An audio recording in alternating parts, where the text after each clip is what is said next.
Good morning, Millennial Morticians. Happy Wednesday morning and happy first day of October. Hopefully, you guys are staying warm and connected wherever you are. Get your popcorn out, get your notebook out. I'm excited about today's episode. I have so much to share and so much exciting information to help you grow in this amazing industry. The title of today's episode is Green Goodbyes. Green Goodbyes. Well, I got the title for today's episode due to the change in weather and the change of environment and the climate that we're living in the United States. You always hear about greenhouse gases, emissions, things of that nature, and how we're harming our environment in ways that in some cases we realize, and in some cases we don't even know we're doing it. And there's been a growth in popularity in green burials. And I wanted to dive into that and talk about going eco-friendly in funerals and how that's going to be even more popular. With the rise in cremation, as we know, those machines let off a lot of emissions, both with fossil fuels and the need of natural gas, and in smoke that you're letting out or emissions that you're letting out into the atmosphere.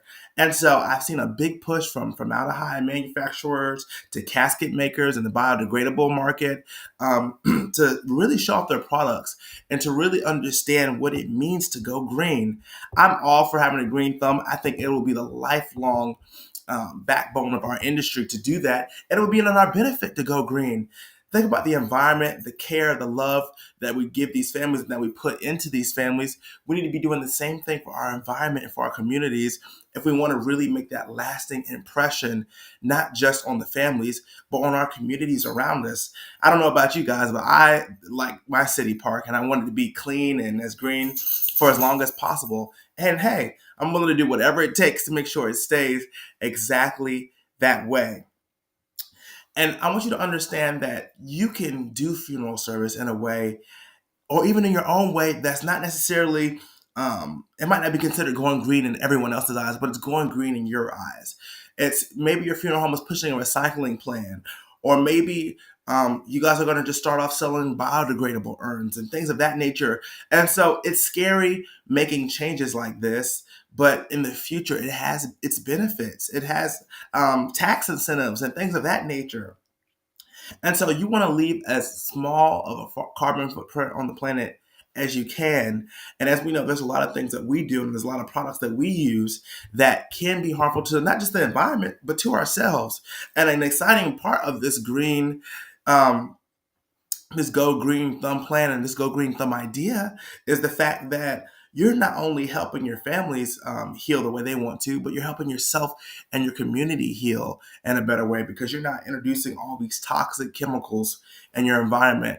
And what I'm thinking is going to happen over the next couple of years is you're going to see a huge push and a huge driving force, not just for green burials, but for green cremations and green embalming. That's going to be something that's going to need to be talked about in mortuary schools and things of that nature and how that works and what does it mean to go green all the way. And what will start happening is, I think in more rural/urban areas, kind of like that middle category, you're going to see green funeral homes pop up where people just specialize in doing green funerals. And I think that's a beautiful thing that you're offering that level of peace and you're involving nature and the environment and natural body processes and decomposition in a way that really challenges the industry.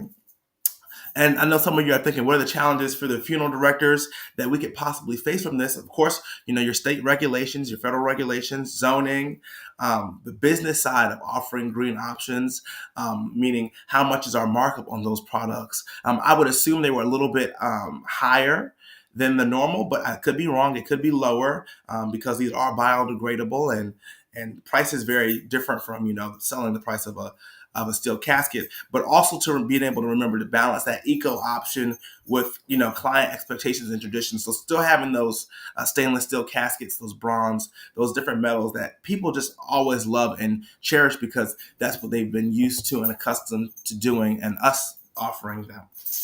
Well, guys, I'm your host, Jaden Fowlkes. This is the Millennial Mortician podcast, hopefully giving you some insight to go green. Get that green thumb out and do something different. Let's revolutionize the way we look at the environment and the way we're serving families, and let's make the world a better place. I want to thank our sponsors today for Vail Memorial Live Streaming. Be sure to check them at faveo.org. And if you haven't heard their exciting news, they're now an official live streaming partner with the company Tukios. I know we all love and care for Tukio, so make sure you guys check them out as well. Great people, great staff, and great team. And I hope you all get to see both of these amazing companies at the NFDA convention in Chicago this year. I'm your host, Jaden Fowlkes. I love you guys. And remember, like always, this is the podcast that engraves. Catch you guys on the next one. Be safe and go green.